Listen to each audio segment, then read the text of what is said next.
దేవుని నామానికి మహిమ కలుగునుగాక. కూడి వచ్చిన మీ అందరికీ నా హృదయపూర్వకమైన వందనాలు. కొద్దిసేపు దేవుని మాటలు విందాం. 126వ కీర్తన 5వ వచనం. కన్నీళ్లు విడిచుచు విత్తువారు సంతోషగానముతో పంట కోసెదరు.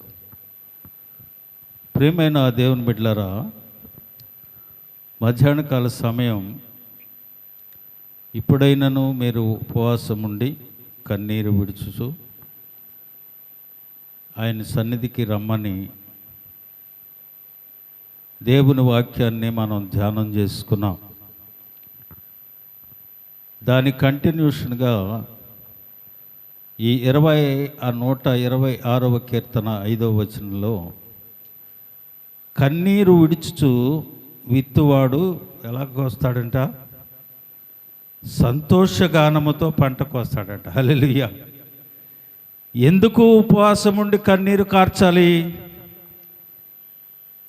ఏ దేవునికి మామూలుగా ప్రార్థన చేస్తే కుదరదా? ఉపవాసం ఉండి ప్రార్థించాలా? కన్నీరే కార్చి ఉండాలా? నీ హృదయాన్ని దేవుని సన్నిధిలో కుమ్మరించుకోవాలా? ప్రియమైన దేవుని బిడ్డలారా, దేవునిని మనం వెతికేటప్పుడు, దేవుని సన్నిధిలో దేవుని మనం వెంబడించేటప్పుడు ఆయన సన్నిధిలో మనం ఉండాలి. దేవుని వాక్యం అంటా ఉంది కదా, 56వ కీర్తన 8, 9 వచనాల్లో ఒక చక్కని మాట ఉంది అక్కడ. నా సంచారములు నీవు లెక్కించి ఉన్నావు, నా కన్నీళ్లు నీ బుడ్డిలో నుంచబడి ఉన్నవి, అవి నీ కవిలలో కనపడును కదా. నేను మొరపెట్టు దినమున నా శత్రువులు వెనుకకు తిరుగుదురు, దేవుడు నా పక్షముననున్నాడని నాకు తెలియను. హల్లెలూయా. ఎందుకు నీవు కన్నీరు కార్చాలి? నువ్వు కార్చే కన్నీరు ఆయన బుడ్డిలో ఉన్నాయట. నువ్వెంత కన్నీరు కారుస్తున్నావో అవి కవిలలో, అంటే పుస్తకంలో రాస్తున్నాడంట ఆయన. అర్థమవుతుందా? ప్రార్థనకి మనం వచ్చాము అనంటే, దేవుని సన్నిధిలో మనం ఉంటున్నాము అనంటే, ఏదో ఆచారక్రమంగా మనం బుధవారమో శుక్రవారమో శనివారమో చేసుకుని వెళ్ళిపోతూ ఉంటాము. కానీ ప్రార్థన యొక్క మనం చేసే ప్రార్థన యొక్క ఫలితాన్ని మనం పొందలేకపోవడానికి గల కారణం ఏంటంటే, మధ్యాహ్నం ఎన్నో చెప్పుకున్నాం కదా, మరణం ఎక్కడెక్కిందని, పిల్లలకి ఇవి నేర్పాలని. ఒక వాక్యాన్ని నేను మీకు చెప్పాలంటే దాదాపు ఒక 4-5 గంటలు నేను దాన్ని ధ్యానం చేసుకుంటేనే తప్ప చెప్పను. 4-5 గంటలు దాన్ని ధ్యానం చేసుకొని ప్రార్థన చేసుకొని ఆ వాక్యాన్ని ధ్యానం చేయాలి. ఏదో నిలబడిపోయి దేవుడు ఇచ్చేస్తాడు మాట్లాడుతున్నది కాదు. అక్కడ దేవుని వాక్యాన్ని మనం ధ్యానం చేసుకొని దేవుని సన్నిధిలో కనిపెట్టి ప్రభు ఇచ్చిన మాటలను కూర్చుకొని చేర్చుకొని దేవుని సన్నిధిలో నిలబడి వాక్యం చెప్పాలి. కనీసం వచ్చి ఒక అరగంట కూర్చోటానికి కూడా, వినటానికి కూడా బాధ కలుగుతూ ఉంది. చెప్పానుగా మీకు, కొన్ని వేల మంది, వందల మందిలో వాక్యం చెప్పాలి. ఈరోజు అన్నీ మానుకొని మంద ముఖ్యం ఇతరుల కంటే అనుకుంటే మనమేమో రావటానికి ఇబ్బంది. దేవుని వాక్యం అంటుంది, నా సంచారములు నీవు లెక్కించి ఉన్నావు, నా కన్నీళ్ళు ఎక్కడ ఉన్నాయంట? నీ కన్నీళ్ళు ఆయన బుడ్డిలో ఉన్నాయట, అవి నీ కవిలలో కనబడును కదా. నేను మొరపెట్టు దినమున నా శత్రువులు వెనుకకు తిరుగుదురు, దేవుడు నా పక్షమున ఉన్నాడని నాకు తెలియను. హల్లెలూయా. శత్రువు ఎప్పుడైతే వెనుకకు తిరుగుతారో, శత్రువు ఎప్పుడైతే వెనుకకు మళ్ళుతాడో వెంటనే నీకు ఒక థాట్ వస్తుంది, ఏంటి? దేవుడు నాతో ఉన్నాడు అని. హల్లెలూయా. ఎందుకు నీవు కన్నీరు కార్చాలి? ఎందుకు నీవు ఉపవాసం ఉండాలి? శత్రువుని ఎదిరించాలి అని అంటే దేవుని యొక్క ఆత్మశక్తి నీకు కావాలి, దేవుని తోడు నీకు కావాలి. దేవుని వాక్యమే అంటుంది, నేను మొరపెట్టు దినమున నా శత్రువు వెనుకకు తిరుగుదురు, దేవుడు నా పక్షంలో ఉన్నాడని నాకు తెలియను. హల్లెలూయా. ప్రియమైన దేవుని బిడ్డలారా, ఎన్నో వాక్యాలు పరిశుద్ధాత్మ దేవుడు పరిశుద్ధ గ్రంథంలో తెలియజేసి పెట్టాడు. వాటిని తెలుసుకొని నడిచి ప్రవర్తించటం నీకు రాక, నీకు ఇబ్బంది వచ్చినప్పుడో, ఇరుకు వచ్చినప్పుడో, కరువు వచ్చినప్పుడో, కాటకం వచ్చినప్పుడో, శ్రమ వచ్చినప్పుడో, బాధ వచ్చినప్పుడో, రోగం వచ్చినప్పుడో, నీ తిప్పలు వచ్చినప్పుడో దేవుని సన్నిధికి వచ్చి మోకరించి ప్రార్థించటం కాదు. అన్నీ ఉన్నప్పుడే దేవుని సన్నిధికి రావాలి. హల్లెలూయా. దేవుని వాక్యం ఆ రీతిగా సెలవిస్తూ ఉంది. ఈ లోకంలో మనం చూసినట్లయితే మనకు అనుకూలమైన పరిస్థితులు కనిపించడం లేదు, అనానుకూల పరిస్థితులు కనిపిస్తూ ఉన్నాయి. ఎక్కడ చూసినా దారుణాలు సంభవిస్తూ ఉన్నాయి. కనుక కుటుంబం ఎక్కడ ఉండాలి? దేవుని సన్నిధిలో ఉండాలి. దేవుని వాక్యం సెలవిస్తూ ఉంది. ఆ రీతిగా మనం ఉండి దేవుని వెతకాలి.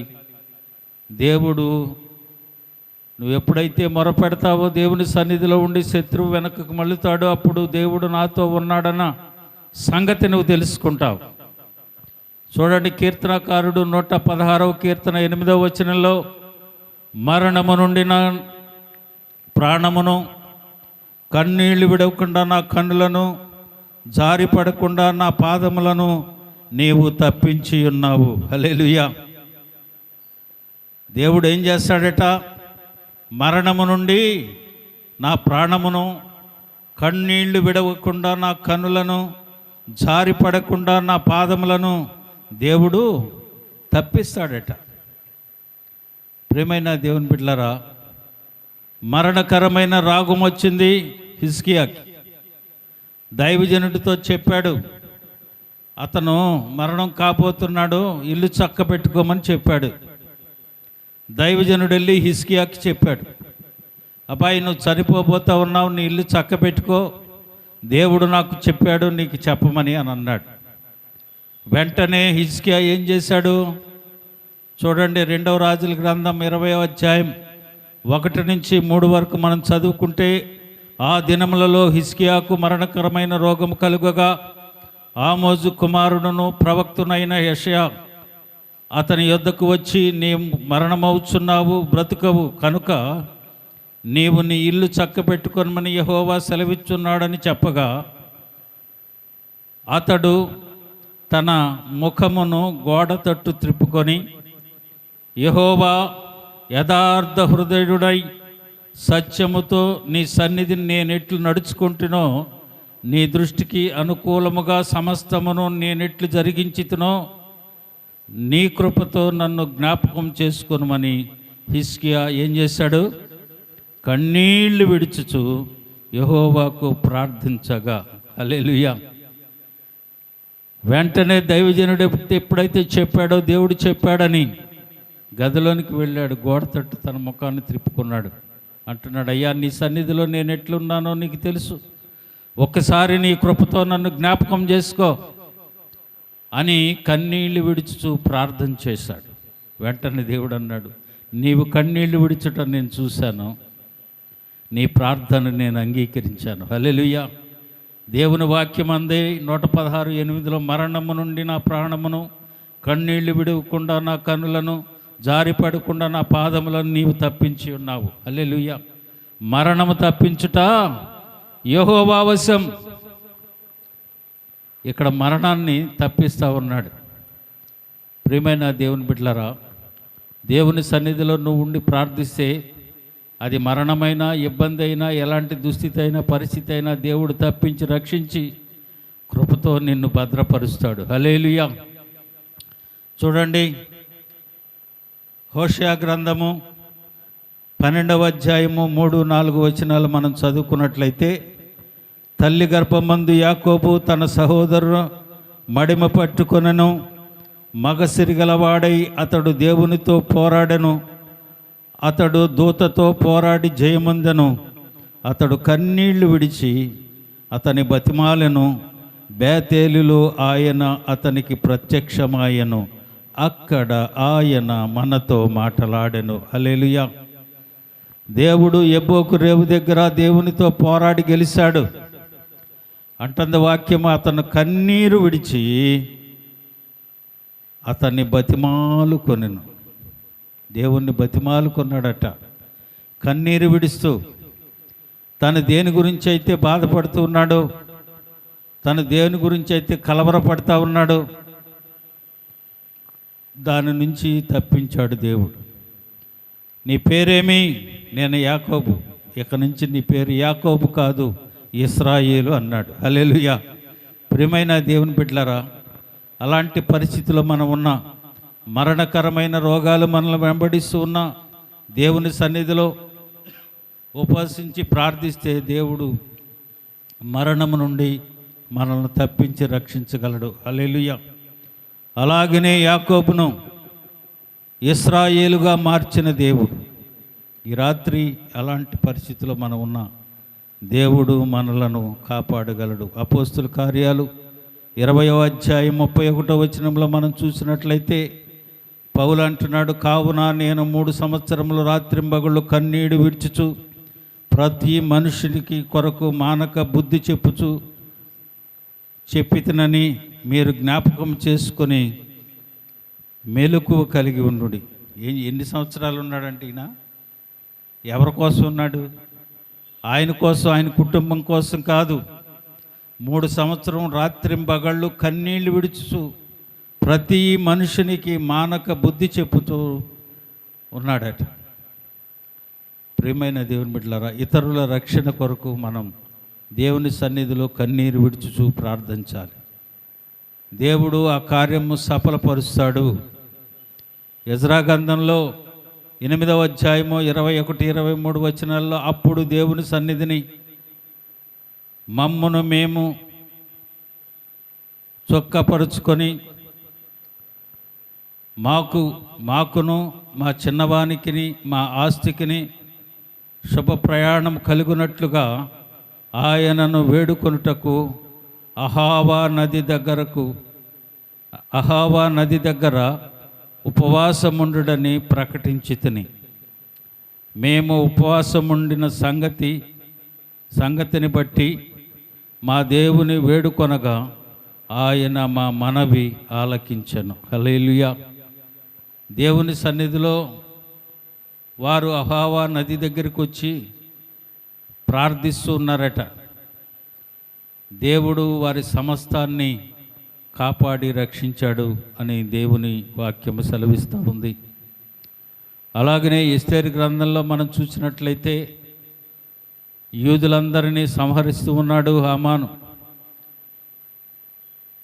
మొర్దెకై తన కుమార్తె అయిన ఎస్తేరును రాజనగరుకు పంపించాడు. అక్కడికి వెళ్ళిన తర్వాత పరిస్థితులు ఎలా ఉంటుందో, రాజు సమ్ముఖమునకు నేను వెళ్ళాలి, రాజు సమ్ముఖమునకు నేను నిలవబడినప్పుడు రాజు నా యందు దయ చూపినట్లుగా ఒక పని చేయండి. హతాకుతో చెప్పింది ఎస్తేరు. ఏమందో తెలుసా? నేనును నా పనికెత్తలను 3 దినముల ఉపవాసం ఉండి ప్రార్థన చేస్తున్నాం, మీరు కూడా యూదులందరినీ పోగు చేసి ప్రార్థన చేయండి ఉపవాసం ఉండి అంది. హల్లెలూయా. ఎప్పుడైతే వీరు ప్రార్థించటం మొదలుపెట్టారో దేవుడు కార్యం చేయటం ప్రారంభించాడు. రాణిగా ఆ రాజు ఎస్తేరును ఎన్నుకున్నాడు. యూదులను రక్షించగలిగింది, మొర్దెకైని ప్రధానమంత్రిని చేయగలిగింది. హల్లెలూయా. అంత శక్తి ప్రార్థనలో మనం చూడగలుగుతాం. ప్రియమైన దేవుని బిడ్డలారా, అలాగనే యెహోషాపాతు రాజు అని ఆయన్ని మనం చూస్తాం. 2వ దినవృత్తాంతాల గ్రంథంలో మనం చూసినట్లయితే యెహోషాపాతు రాజు దేవుని భయము కలిగిన వ్యక్తి. దేవుడు అతనికి తోడుగా ఉండి అతను వెళ్ళి చోటల్లా జయమును అనుగ్రహిస్తూ ఉన్నాడు. ప్రియమైన దేవుని బిడ్డలారా, జయమును అనుగ్రహిస్తున్నప్పుడు దేవుడు తనకు ఐశ్వర్యము ఘనత అనుగ్రహించిన తర్వాత అతడు ఏం చేశాడు తెలుసా?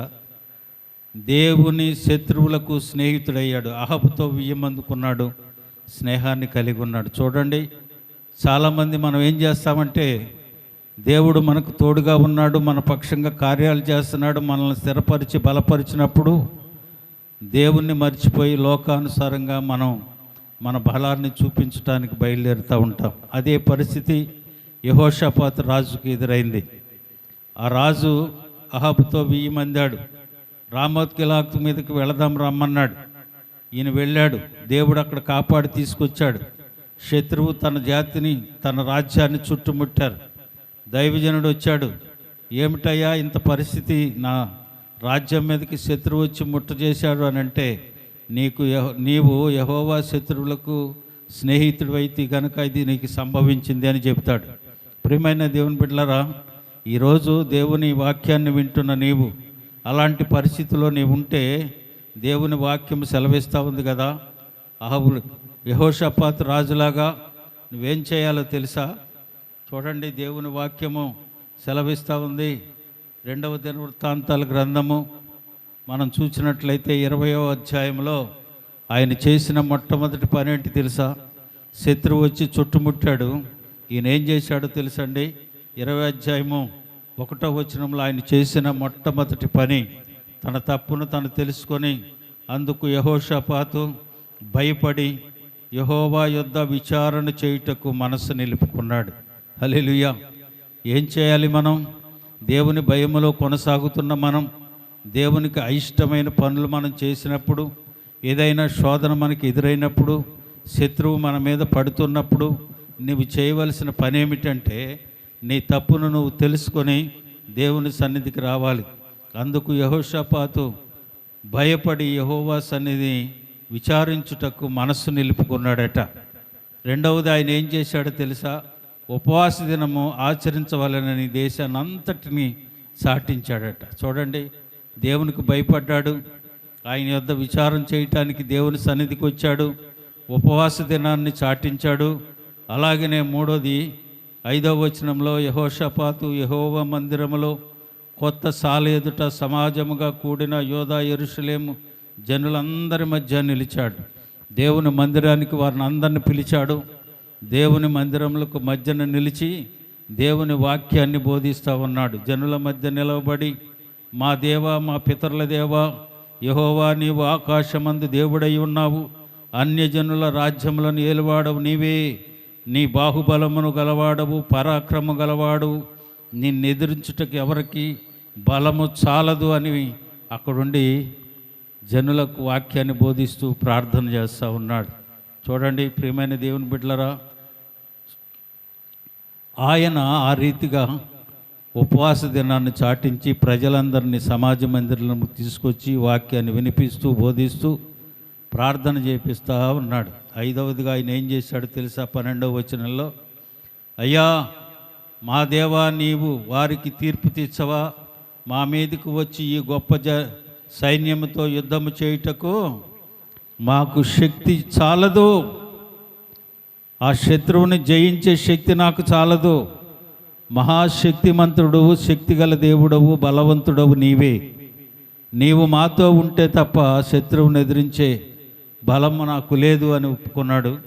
తర్వాత ఆయన అంటాడు, నీవే మా దిక్కు, మాకెవరు లేరు, నీవే మా దిక్కు అని ఒప్పుకున్నాడు.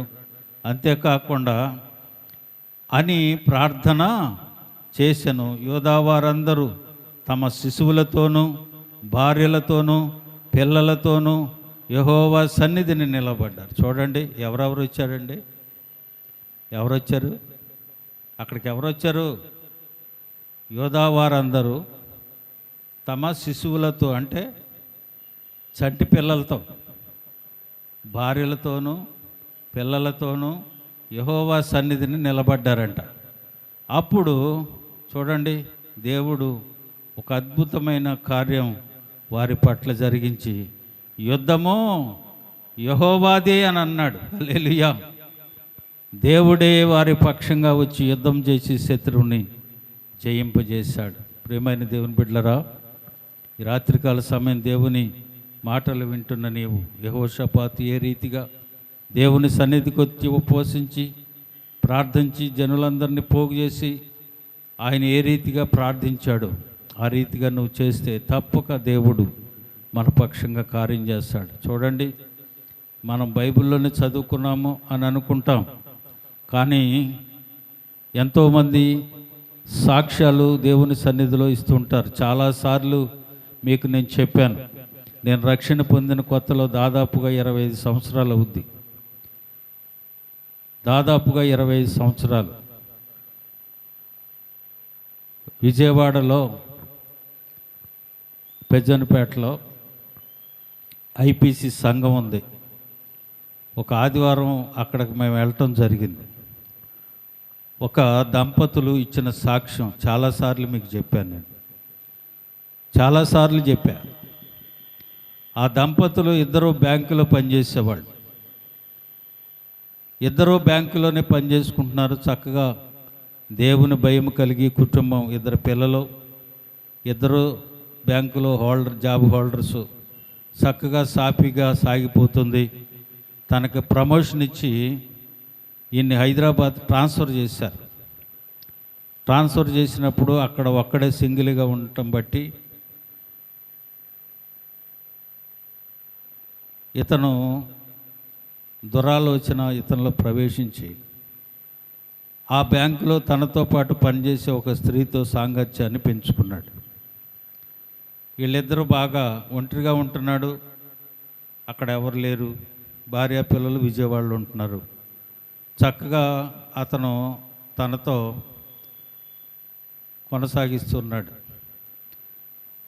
కొనసాగిస్తూ ఉన్నప్పుడు ఆ అమ్మాయి ప్రెషర్ చేసింది ఈయన్ని, మన ఇద్దరం ఒకరిని విడిచి ఒకరు ఉండలేం కాబట్టి మన ఇద్దరం వివాహం చేసుకుందాం, మీ భార్య అనుమతి తీసుకొని తన భార్యను కనుక్కోమని ఆ అమ్మాయి ప్రేరేపించినప్పుడు ఆ భర్త భార్యకి ఉత్తరం రాశాడు. ఏమని? అమ్మా, ఇక్కడ నీ సహోదరి ఒకతే, అంటే నీ సహోదరి, నా సహోదరి కాదు, పరిచయమైంది, చాలా మంచి విశ్వాసురాలు. ఎవరంట? మంచి విశ్వాసురాలంట, చాలా మంచి అమ్మాయి, నాతో పాటే ఇక్కడ బ్యాంకులో పనిచేస్తూ ఉంది. నువ్వు అనుమతిస్తే తనను వివాహం చేసుకొని మన ఇంటికి తీసుకొస్తాను అని ఏం చేశాడు? ఉత్తరం రాశాడు. ఎవరికి? తన భార్యకి ఉత్తరం రాశాడు. మనమైతే ఏం చేస్తాం చెప్పండి? తన ఉద్యోగస్తుడు కాబట్టి ఇంట్లో, అరే చిన్నోడా పెద్దోడా అందరు రండి, ఆడు ఇలా చేశాడు, దేవుని చేసుకుంటున్నాడంట, ఇల్లు ఆడి సంగతి ఏంటో చూద్దాం అని అనుకుంటాం కదా, సహజ సిద్ధమైంది అది ఆ మాట. అయితే తను ఏం చేసిందంటే ఎవరికి చెప్పకుండా, ఇంట్లో ఎవరికి, తన తల్లిదండ్రులు కానీ, అన్నదమ్ములు కానీ, అక్క చెల్లెళ్ళు కానీ, సంఘానికి కానీ, పాస్టర్ గారికి కానీ ఎవరికి చెప్పకుండా దైవజనుని దగ్గరికి వచ్చి, అయ్యగారు, నేటి దినం నుంచి 3 దినాలు నేను ఉపవాసం ఉండి ప్రార్థించుకోవాలనుకుంటున్నా, మందిరంలో ఉంటా, మీరు తాళం వేసుకున్నా నాకు అభ్యంతరం లేదు అని అంటే, అమ్మ చేసుకోండి అని చెప్పాడు. ఉత్తరం అందిన రోజు నుంచి ప్రార్థించటం మొదలుపెట్టింది. ఎక్కడ? దేవుని సన్నిధిలో ఉండి ఉపవాసం ఉండి తన పిల్లలని తన తల్లిదండ్రులకు అప్పచెప్పి వచ్చి దేవుని సన్నిధిలో మోకరించి ఉపవసించి ప్రార్థిస్తూ ఉంది. ఎప్పుడైతే ఈమె మోకరించి ప్రార్థించటం, ఉపవసించి ప్రార్థించటం, దేవుని సన్నిధిలో ఉండటం దేవుడు చూసి 2వ దినాన్న అతని హృదయాన్ని కరిగించాడు. కరిగించి 3వ దినం ఉపవాసం ముగిస్తుంది.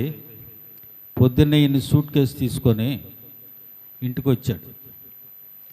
బ్యాంక్ మేనేజర్ గారితో చెప్పాడట, అయ్యా ట్రాన్స్ఫర్ పెట్టుకున్నాను, ట్రాన్స్ఫర్ రాలేదు, దయచేసి నాకు ట్రాన్స్ఫర్ ఇవ్వగలిగితే ఇవ్వండి, లేదంటే నేను రిజైన్ చేసి నా ఇంటికి నేను వెళ్ళిపోతాను అని.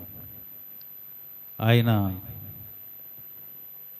మేనేజరు హెడ్ ఆఫీస్కి ఫోన్ చేసి పర్మిషన్ తీసుకొని ఇతను ట్రాన్స్ఫర్ చేసి విజయవాడకి రప్పించడం జరిగింది. ఈమె ప్రార్థనలోనే ఉంది. 3వ దినం ఉదయం ఈయన సూట్ కేసు వేసుకొచ్చి ఇంటికి దిగాడు. ఇంటికి తాళం పెట్టుంది. మామగారి ఇంటికి వెళ్ళాడు. పిల్లలు కనిపిస్తున్నారు, భార్య కనిపించట్లా. అత్త మామగారిని అడిగాడు, ఏది నా భార్య అని. దేవుని సన్నిధిలో ఉంది, ప్రార్థించుకుంటుంది అని అన్నాడు. ఎప్పుడు ప్రార్థించటం మొదలుపెట్టింది? మొన్నటి దినాన్న. ఆమె మొదలుపెట్టిన 2వ రోజున. అందుకేనా దేవుడు నా హృదయాన్ని కరిగించాడు, నా హృదయంలో ఏదో కలవరం పుడతా ఉంది అంటే ప్రార్థించటం మొదలుపెట్టింది కనుక. ప్రియమైన దేవుని బిడ్డలారా, వెంటనే దేవుని సన్నిధికి వెళ్ళి తన భార్య కాళ్ళు పట్టుకొని పశ్చాత్తాపపడి క్షమించమని తన భార్యను అడిగి, తప్పైపోయిందమ్మా, ఇలాంటి పనులు మనం చేయకూడదు, దుష్టుడు నాలో ప్రవేశించి ఈ కార్యాన్ని చేయటానికి ప్రేరేపించాడు, కాబట్టి నన్ను క్షమించని తను కూడా మోకరించి ప్రార్థించడం మొదలుపెట్టారు. 3వ దినాన్న ముగించుకొని 4వ దినం ఆదివారం వీళ్ళిద్దరూ కలిసి దేవుని సన్నిధిలో సాక్ష్యం ఇస్తూ ఉన్నారు. హల్లెలూయా. ప్రియమైన దేవుని బిడ్డలారా, ఉపవాసం అంటే అది, ప్రార్థించటం అంటే అది. అంతేకాని నామకార్థమైన భక్తిలో మనం ఉండటానికి వీల్లేదు. ఏదో 2 మాటలు దైవజనుడు చెబుతున్నాళ్లే విని వెళ్ళిపోదామంటే కుదరదు. ఇంటికాడుండి చక్కగా నిద్రపోవచ్చు, చక్కగా మన పనులు మనం చూసుకోవచ్చు, ఏదైనా మనం చేసుకోవచ్చు. కానీ దేవుని సన్నిధిలో చాలా జాగ్రత్తగా ఉండాలి. అందుకనే దేవుని వాక్యం అంటా ఉంది కదా, కన్నీళ్లు విడిచుచు విత్తువారు సంతోషముతో పంట కోసెదరు. హల్లెలూయా. దేవుని సన్నిధిలో నీవు కన్నీరు విడిచుచు విస్తే సంతోషం అనే పంటను కోస్తావని దేవుని వాక్యం సెలవిస్తూ ఉంది. ఈ రాత్రి ఒక తీర్మానంతో, ప్రభువా, ఇప్పటి వరకు నేను నామకార్థమైన ప్రార్థన చేసి ఉంటే దయతో క్షమించండి. ఇక నుంచి కన్నీరు విడుచుచు దుఃఖించుచు మనస్పూర్వకంగా నీ సన్నిధిలో నేను ప్రార్థిస్తాను నాయన. నా కుటుంబంలో అత్యధికమైన మేళ్లతో నీవు నింపు, మమ్మలను బలపరచు అని ప్రార్థన చేసుకుందాం. అందరూ తల్ల వంచండి, కళ్ళు మూసుకొనండి.